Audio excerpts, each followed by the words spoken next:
C'est la question que je voulais vous poser pour commencer cette prédication. Qu'est-ce que vous écoutez en ce moment, dans la période ? Est-ce que vous faites partie de ces gens qui écoutent des musiques de Noël en boucle chez eux, sans arrêt dans cette période de l'Avent ? Ou est-ce que vous faites partie de ces gens qui écoutent des commentaires de match en ce moment, sans arrêt ? Peut-être que vous écoutez aussi cette petite voix qui vous dit « Bon, t'as pas encore fait ta liste de cadeaux, tu n'es pas à jour, il faut absolument que tu fasses quelque chose. » Ou peut-être que les publicités, justement, pour tous les cadeaux, pour les avoir au meilleur prix, vous les avez dans l'oreille. Il y a plein de manières d'écouter des choses pour se préparer à Noël. Et voilà, ce que je vous propose, c'est d'écouter quelqu'un dans la Bible, quelqu'un de très particulier, qui s'appelle Jean-Baptiste. Et vous allez voir que je trouve c'est vraiment quelqu'un qu'il est intéressant d'écouter, surtout dans la période de l'Avent, tout simplement parce qu'il prépare à la venue du Sauveur. Et je vous propose de lire le tout début du ministère, justement, de Jean-Baptiste, dans l'évangile de Matthieu, au chapitre 3, les 6 premiers versets. En ces jours-là parut Jean le baptiseur. Il proclamait dans le désert de Judée « Changez radicalement, car le règne des cieux s'est approché. » C'est de lui qu'il a été dit par l'entremise du prophète Ésaïe « C'est celui qui crie dans le désert, préparez le chemin du Seigneur, rendez droits ses sentiers. » Jean avait un vêtement de poil de chameau et une ceinture de cuir autour des reins. Il se nourrissait de criquets et de miel sauvage. Les habitants de Jérusalem, de toute la Judée et de toute la région du Jourdain se rendaient auprès de lui et recevaient de lui le baptême dans le Jourdain en reconnaissant publiquement leurs péchés. Je vous propose de voir 4 bonnes raisons pour nous, aujourd'hui, d'écouter Jean-Baptiste et de réactualiser un petit peu son message, aussi à la lumière des événements qui vont suivre. On verra d'abord la première raison d'écouter Jean-Baptiste, c'est qu'il met fin à une longue attente. La deuxième, c'est qu'il oriente les regards vers Jésus. Nous verrons ensuite qu'il nous aide à accueillir Jésus dans nos vies. Et puis, enfin, qu'il annonce le règne de Dieu. Jean-Baptiste met fin à une longue attente. Ce sera mon premier point. Et je trouve toujours encourageant, je vous ai vu une petite image pour enfants, pour égayer un petit peu, pour que vous vous représentiez. Je trouve toujours encourageant et assez merveilleux, je dois dire, moi ça m'encourage, de voir que la révélation biblique, d'une part, elle est progressive, mais surtout, elle s'ancre dans l'histoire. Vous avez, je pense, tous été au moins un petit peu à des cours d'histoire. Alors peut-être pour certains, c'est des bons souvenirs, peut-être pour certains, c'est des mauvais souvenirs, où on vous a inculqué des événements, au moins quelques dates. Je suis sûr que si je dis 1515, vous l'avez, alors que ce n'est pas du tout une date qui est spécialement importante, il y en a d'autres bien plus importantes. Mais en tout cas, vous avez en tête certains événements.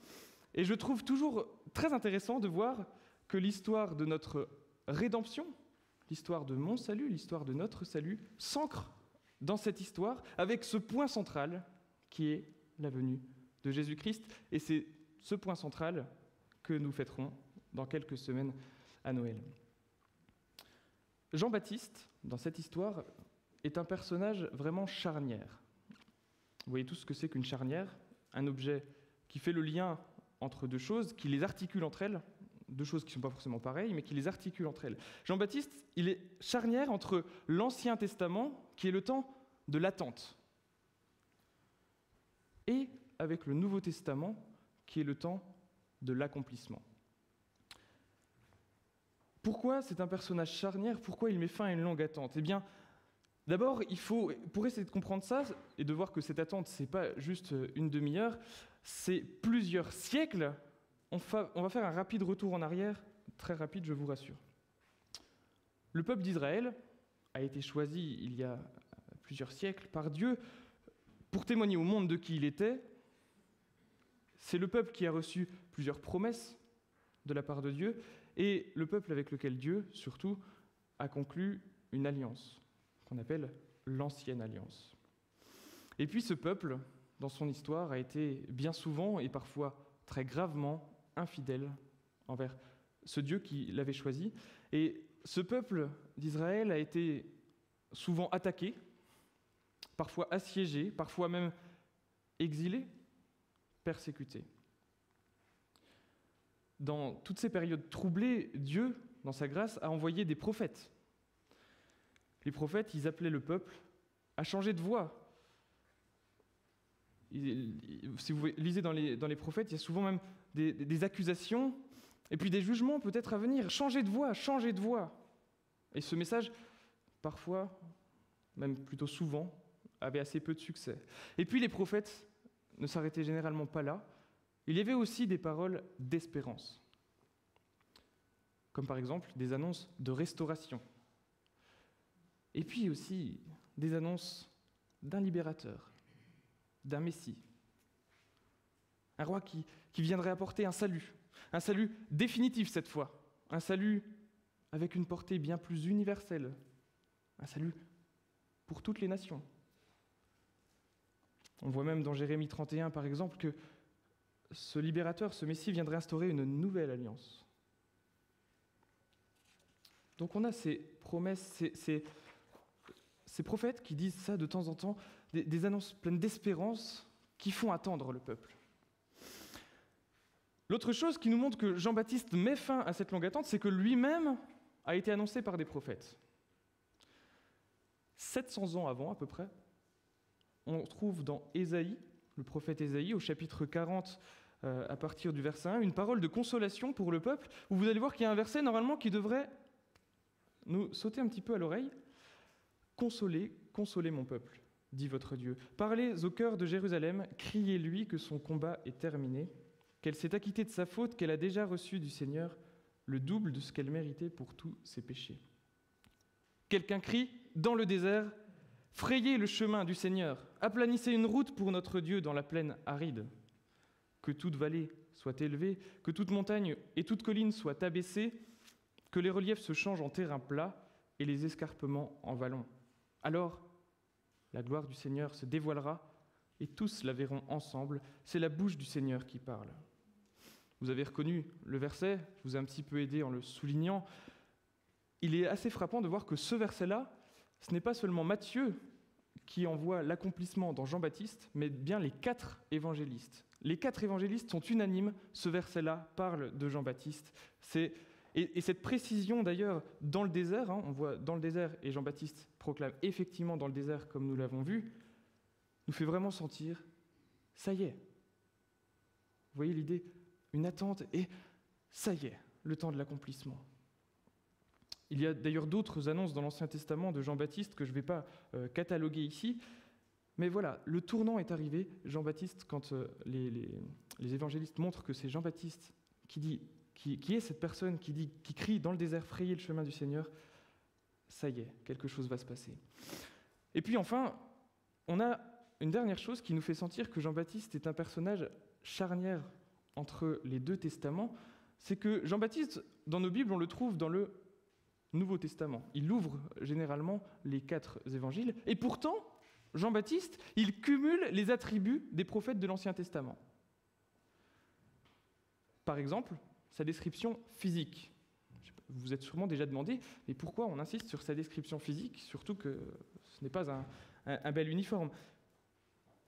Eh bien, comparons ces 2 textes. Regardez dans 2 Rois 1, versets 7 et 8, l'indice qu'on trouve sur comment était vêtu un prophète très célèbre de l'Ancien Testament, Élie.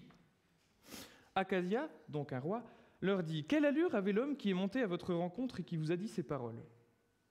Ils lui répondirent « C'était un homme couvert d'une toison, il avait une ceinture de cuir autour des reins. » Alors Akazia dit « C'est Élie, le Tishbite. » Si on compare ce texte avec Matthieu 3, verset 4, Jean avait un vêtement de poil de chameau et une ceinture de cuir autour des reins. Il se nourrissait de criquets et de miel sauvage. Vous conviendrez avec moi que la ressemblance est troublante et que ce n'est certainement pas un hasard.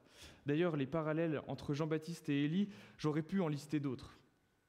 Mais donc, rien que physiquement, Jean-Baptiste ressemble aux prophètes de l'Ancien Testament, ce qui contribue à montrer la continuité de l'histoire de la rédemption.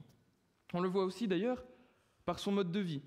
On peut difficilement faire plus simple, extrêmement sobre, à l'image de nombreux prophètes de l'Ancien Testament. Je note au passage que ce mode de vie était souvent repris par les prophètes de l'Ancien Testament parce que c'était une manière de physiquement pleurer sur les péchés du peuple, de faire pénitence, si vous voulez. Une dernière ressemblance avec les prophètes de l'Ancien Testament tient par son message. Il proclame un message de la part du Seigneur, inspiré par son esprit. Proclamer un message de la part du Seigneur, nous avons là la définition d'un prophète. Être un porte-parole du Seigneur. Et d'ailleurs, on retrouve dans son message deux aspects des messages prophétiques de l'Ancien Testament. Un aspect prioritaire, le retour à Dieu, qu'on retrouve dans « changer radicalement ». Et puis un autre aspect, l'annonce. Parfois c'est des annonces, parfois c'est des prédictions. Ici, c'est plutôt une annonce, le règne des cieux s'est approché. Voilà qui nous montre que les évangiles présentent vraiment Jean-Baptiste comme un personnage qui fait le lien, la continuité avec toute l'histoire de l'Ancienne Alliance, et surtout qui fait sentir qu'un temps nouveau arrive. Alors j'ai cherché un peu une image pour qu'on essaie de comprendre comment le peuple juif voyait Jean-Baptiste. Elle n'est pas parfaite, cette image, mais je me suis dit que c'était un peu comme quand vous partez sur un très long voyage, on va dire sans GPS, pour que l'image soit plus parlante, et dans ce long voyage, parfois, vous voyez les panneaux de direction qui vous rassurent. Vous dites, c'est bon, nous sommes dans la bonne direction, on devrait y arriver. Et puis parfois, vous vous retrouvez complètement perdu. Parfois, vous avez même... Ah, il y a des travaux, il y a un accident, il y a des obstacles, et là, vous vous dites, on ne va jamais y arriver. Parfois, ça peut être même encore plus difficile que ça. Et puis, c'est un petit peu comme si Jean-Baptiste était... Vous savez, quand vous voyez pour la première fois écrit en toutes lettres le petit village perdu dans lequel vous allez, et là, vous dites, on y est bientôt. 2 kilomètres. C'est bon, on est bientôt arrivé après des heures et des heures de voyage. Eh bien, je trouve que Jean-Baptiste qui arrive comme ça, finalement, avec cette longue attente, c'est un petit peu comme ce panneau indicateur qui dit « ça y est ». Et c'est pas inintéressant de se rappeler cette attente du peuple juif dans cette période de Noël. Une deuxième raison d'écouter Jean-Baptiste, pour nous, c'est que Jean-Baptiste oriente les regards vers Jésus. Jean-Baptiste inaugure le début du ministère de Jésus. Il annonce et proclame la venue du roi. La mission de Jean, c'est de révéler que Jésus, c'est le Messie attendu. Un petit peu comme un héros du Moyen-Âge, héros H-E-R-A-U-T. Oyez, oyez, voici le roi. Voilà la mission de Jean-Baptiste. Jean-Baptiste n'est pas le sujet, il montre le sujet. Jean-Baptiste n'est pas celui qui est mis en scène. Si on devait le comparer, c'est plutôt l'estrade qui met en scène celui qui doit venir. Et on peut voir particulièrement cette révélation vraiment que Jésus est le Messie dans l'évangile de Jean. Je vous propose de lire Jean 1, les versets 29 à 34. Le lendemain, donc Jean-Baptiste, voit Jésus venir à lui. Il dit « Voici l'agneau de Dieu qui enlève le péché du monde. » Je vais un petit peu plus loin. Jean rendit ce témoignage. « J'ai vu l'Esprit descendre du ciel comme une colombe et demeurer sur lui. Moi-même, je ne le connaissais pas. C'est celui qui m'a envoyé baptiser dans l'eau qui m'a dit « Celui sur qui tu verras l'Esprit descendre et demeurer, c'est lui qui baptise dans l'Esprit Saint. » Et ce verset exceptionnel, « Moi-même, j'ai vu et j'ai témoigné que c'est lui, le Fils de Dieu. » Je ne sais pas si vous vous rendez compte le privilège qui est accordé à Jean d'avoir cette mission de dire, de proclamer au tout début, alors que le mystère de Jésus n'est même pas encore presque inauguré, « Voici l'agneau de Dieu, voici le Fils de Dieu. » Quelle annonce! Quelle annonce! Jean ne fait d'ailleurs pas que annoncer, pas que révéler ce roi. Jean a cette mission de préparer sa venue. Préparer le chemin du Seigneur. Je risque une petite image. Pensons, dans notre monde, au déplacement des personnalités, vous savez, qu'on appelle VIP, Very Important Person, pardon pour l'accent. Personne très importante. Alors, je vous demande simplement d'imaginer, va falloir un petit effort d'imagination parce que c'est assez peu probable, imaginez qu'une personne very important, un ministre, un président, comme vous voulez, de ce monde, imaginez qu'on veuille l'accueillir dans notre église un beau matin. Eh bien, pensez à tout ce qu'il faudrait faire. Il y aurait certainement une personne, et certainement pas qu'une, même peut-être une délégation, qui aurait pris contact bien avant avec nous pour régler tous les détails de sa venue. On aurait probablement réglé le protocole de sécurité, il y aurait eu un périmètre draconien de sécurité, on aurait réglé les détails de logement, de transport, etc. Sans doute que la commune de Dijon, la préfecture de Côte-d'Or, aurait peut-être même fait refaire la rue Jules Viol, probablement. On peut imaginer aussi qu'on aurait probablement tout nettoyé, de fond en comble, le sol, les murs, le plafond, le pupitre. On aurait tout nettoyé, peut-être même jusqu'au ridicule. C'est des choses qui arrivent quand on accueille des personnalités comme cela. Le jour même, peut-être qu'on aurait peut-être mis au centre un tapis rouge, ou au moins une place d'honneur. Et surtout, on se serait habillé tout beau, et quand la personne serait entrée, on aurait dit « Veuillez vous lever », ne le faites pas, « Veuillez vous lever, nous accueillons ». Vous voyez l'idée ? Ça, c'est dans notre monde. Et plus la personne est importante et influente, d'ailleurs, plus sa venue se prépare. En fait, dans notre monde, on n'accueille pas une personnalité, un président, un roi, dans le désordre, sans avoir préparé un minimum sa venue. Alors, bien sûr, tout cela a un côté futile dans notre monde, et c'est normal que parfois tout ce qu'on met en œuvre pour juste une personne, et c'est normal que ça nous interroge, c'est normal que ça nous heurte. Mais justement, relevons le standing, l'apparence de celui qui est chargé d'annoncer, de préparer la venue, non pas du roi des rois, du Seigneur des seigneurs. Un manteau en poil de chameau, une ceinture de cuir, on peut difficilement être plus humble. Et je trouve que, on peut aussi voir le lieu où ce roi des rois a inauguré son ministère. Est-ce que c'était dans le plus beau palais de la plus grande ville ? Dans le désert, un endroit aride, probablement inhabité. Je trouve que cela nous montre à quel point le règne, le royaume inauguré par Jésus est complètement différent des royaumes terrestres. Dans son royaume, et cela nous l'apprend déjà, le plus grand est le plus humble. Jésus nous l'a montré par sa naissance que nous fêterons. Où est-il né ? Dans une mangeoire. Jésus, oui, comme un roi, s'est fait acclamer, mais où ? Sur un ânon. Jésus, le maître incontesté par ses disciples, s'est fait serviteur, esclave, et il a fait le pire sale boulot, si je puis dire. Il a lavé les pieds de ses disciples. Jésus, le maître de la vie, aussi et surtout, a donné lui-même sa vie. Il s'est humilié jusqu'à la mort, comme nous le dit Philippiens. Il s'est humilié jusqu'à la mort sur une croix. Jean oriente donc nos regards vers Jésus, vers ce Seigneur des Seigneurs, mais en anticipant sur la spécificité de ce Seigneur. Alors oui, Jean insistera aussi sur la puissance et la grandeur de ce Seigneur. Il dira, notamment dans le verset 11 de Matthieu 3, « Celui qui vient après moi, il est plus fort que moi, je ne suis même pas digne d'enlever ses sandales. » Il va dire ça. Mais il montre aussi que les attributs communs de la gloire, de la domination, de la puissance, il ne les a pas, contrairement à ce que peut-être attendait le peuple juif. Il n'est pas à la tête d'une armée quand il arrive, ce roi des rois.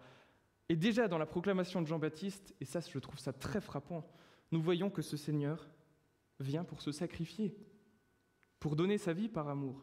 Voici l'agneau de Dieu qui enlève le péché du monde. Cette invitation de Jean-Baptiste à regarder à Christ et à peut-être méditer, à contempler qui est ce Seigneur des Seigneurs, à quel point peut-être il heurte nos conceptions du Seigneur. Quelle invitation, cette invitation qui, je trouve, nous montre à quel point il est digne d'être adoré. Je vous invite peut-être dans ce temps à méditer sur ce Seigneur et comment ce roi a établi son règne. Et en regardant aussi cet exemple d'ailleurs qu'il nous donne. J'en arrive à notre troisième point. Jean, par sa proclamation, nous aide à accueillir Jésus-Christ dans nos vies. Quand je dis à l'accueillir et puis à continuer sans arrêt à lui laisser toute la place, à lui laisser la place qui lui revient. Jean-Baptiste dit « Le règne des cieux s'est approché ». Jésus vient inaugurer son royaume. Le roi vient établir son règne. Je mentionne juste au passage que règne et royaume, en grec, c'est le même mot, donc selon les traductions, hein, on peut passer de l'un à l'autre. Mais où est-ce que le roi vient établir son règne? Où est-ce que Jésus, à ce moment-là de l'histoire, veut établir son règne? Pour le savoir, on peut regarder précisément la préparation menée par celui qui l'annonce. Que prépare Jean-Baptiste? Changer radicalement car le règne des cieux s'est approché, préparer le chemin du Seigneur, rendez droit ses sentiers. Que prépare Jean-Baptiste? Prépare-t-il un palais? Prépare-t-il un chemin au sens propre, au sens strict? Jean-Baptiste prépare les cœurs des personnes, changer radicalement. Pour préparer la venue de Jésus, le roi des rois, ce sont bien des vies, des cœurs qu'il faut préparer, nettoyer, mettre en ordre, pour que ces vies soient prêtes à accueillir celui qui vient faire quoi? Celui qui vient habiter parmi eux, celui qui vient à leur rencontre. Donc au fond, cette proclamation de Jean-Baptiste revient, je trouve, à se poser une question: qu'est-ce que ça veut dire être prêt à accueillir le roi? Il nous donne la réponse: changer radicalement.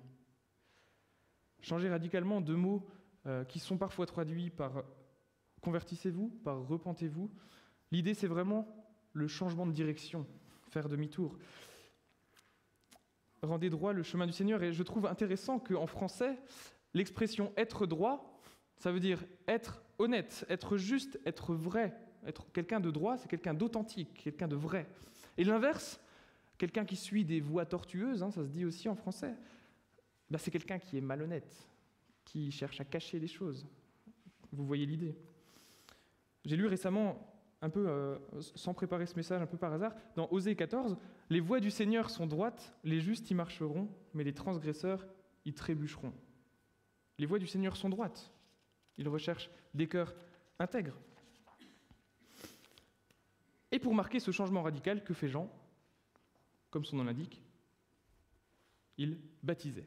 Jean-Baptiste baptisait et les personnes confessaient leurs péchés. Alors ce baptême de Jean était symbole de purification, de consécration, et il devait acter cette attitude justement de retour à Dieu, à la manière des prophètes. De retour à Dieu humble, authentique.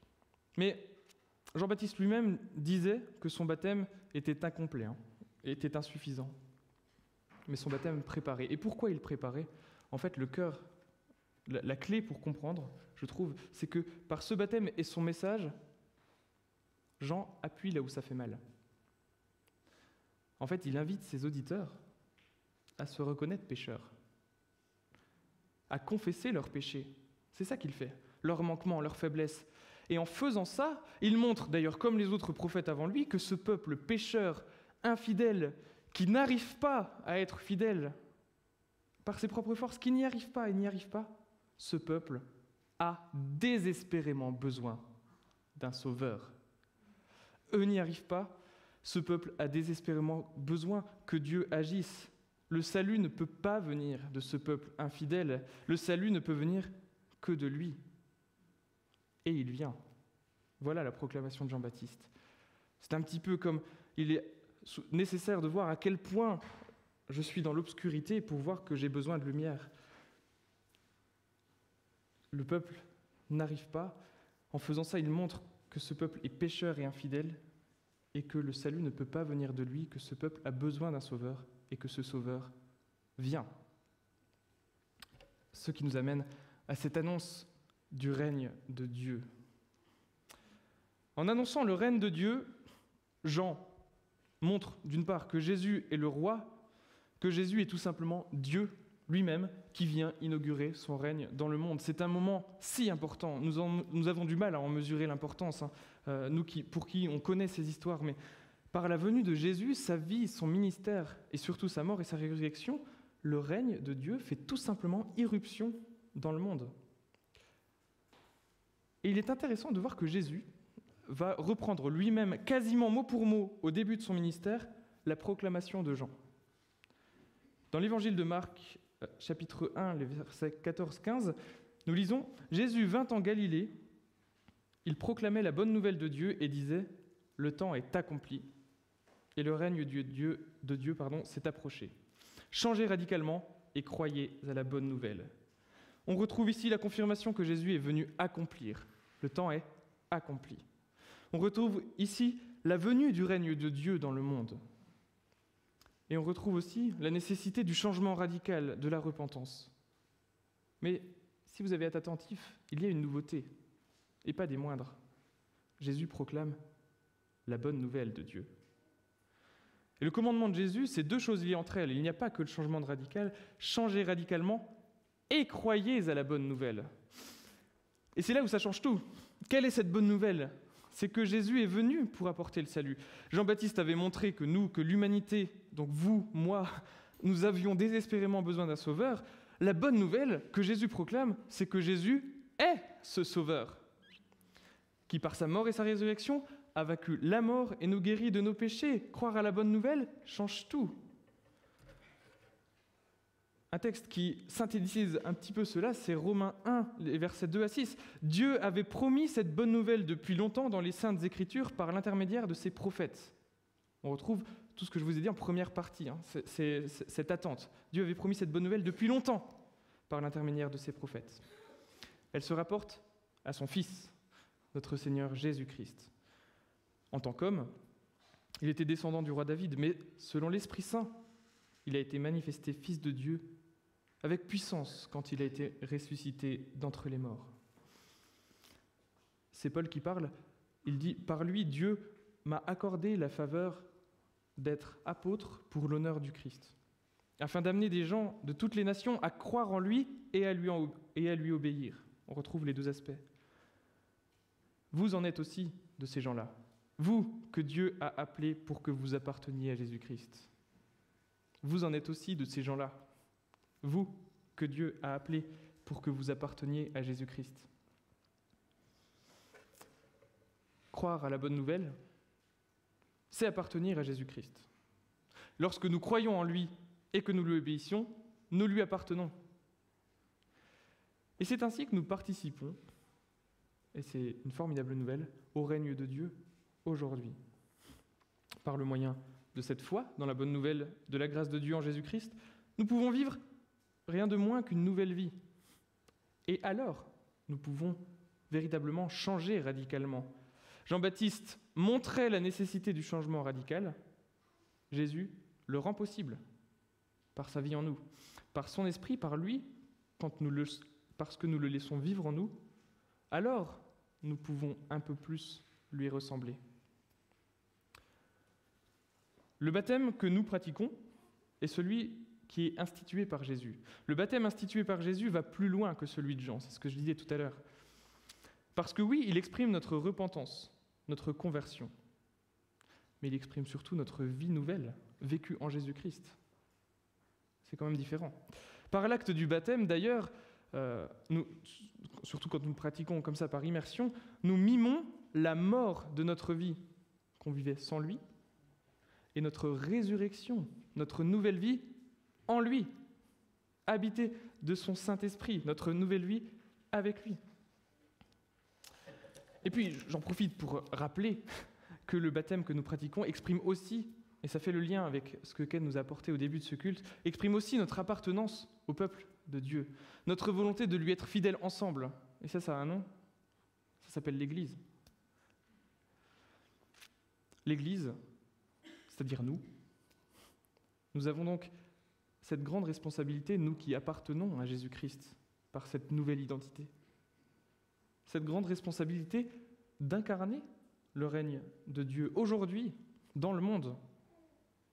Comment ? Eh bien, je me permets d'enfoncer un peu le clou, mais par cet amour fraternel qui nous unit, nous reflétons le règne de Dieu dans le monde, nous le montrons au monde, par des vies de disciples, des disciples zélés, courageux, joyeux, par une vie aussi qui reflète les valeurs de ce royaume.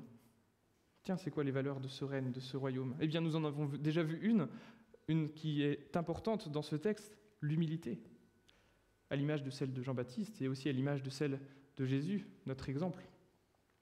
Et puis, bien sûr, aussi le fruit de l'esprit en nous, l'amour, la joie, la paix, la patience, la bonté, la bienveillance, la foi, la douceur, la maîtrise de soi. Nous avons, nous, cette responsabilité d'être lumière du monde. Imparfaitement, mais le mieux possible. Annoncer le règne de Dieu, c'est d'abord l'incarner, c'est aussi le dire au monde, c'est aussi transmettre cette bonne nouvelle. Et à Noël, c'est une bonne raison de le faire. À Noël, nous rappelons rien de moins que le roi des rois est venu dans le monde. Alors laissons le roi régner. Et ça nous appartient, de laisser ce roi régner dans nos vies, de laisser ce roi régner, et de contribuer, nous, à faire avancer son règne. Vous vous rendez compte qu'on peut faire avancer le règne du roi des rois par nos humbles vies, par son action en nous? Alors contribuons à faire avancer ce règne en propageant cette bonne nouvelle comme quelque chose de réellement contagieux, cette bonne nouvelle de ce salut qui vient. Continuons à raconter cette histoire de Noël, cette histoire de Dieu qui vient pour sauver les pécheurs, les perdus. Et saisissons les occasions, surtout particulièrement en ce moment de Noël. Finalement, faisons comme Jean-Baptiste, orientons les regards vers Jésus-Christ. Racontons cette histoire de ce Dieu qui s'est fait homme, non pas parce qu'il en avait particulièrement besoin, non pas pour une autre raison, mais simplement pour nous sauver par amour. Et je termine. Rappelons-nous aussi, avec une grande joie, qu'à l'image du peuple juif, nous aussi, nous sommes dans une certaine attente. Oui, le règne de Dieu est à l'œuvre par la vie de Jésus, par la vie de son esprit dans son Église, mais bien imparfaitement, bien incomplètement. Mais un jour, le règne de Dieu sera pleinement accompli lors du retour de Christ. Et cette attente devrait nous encourager, n'est-ce pas? Devrait nous dire que oui, quand nous sommes un peu déprimés, quand nous avons l'impression que ce règne de Dieu n'avance pas, ou que nous sommes tellement imparfaits que nous avons du mal à laisser ce Dieu régner en nous, alors peut-être adoptons cette attitude du peuple juif qui était dans l'attente, et soyons peut-être nos propres prophètes qui nous rappellent, attendez, le règne de Dieu pleinement accompli, il vient, il arrive. Amen. Je vous invite à la prière.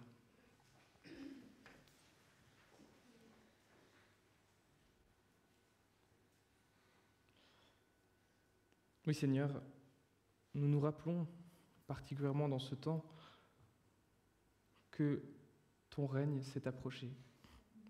Nous nous rappelons que Jésus-Christ est le roi des rois, le Seigneur des seigneurs, qui est venu humblement dans le monde pour nous sauver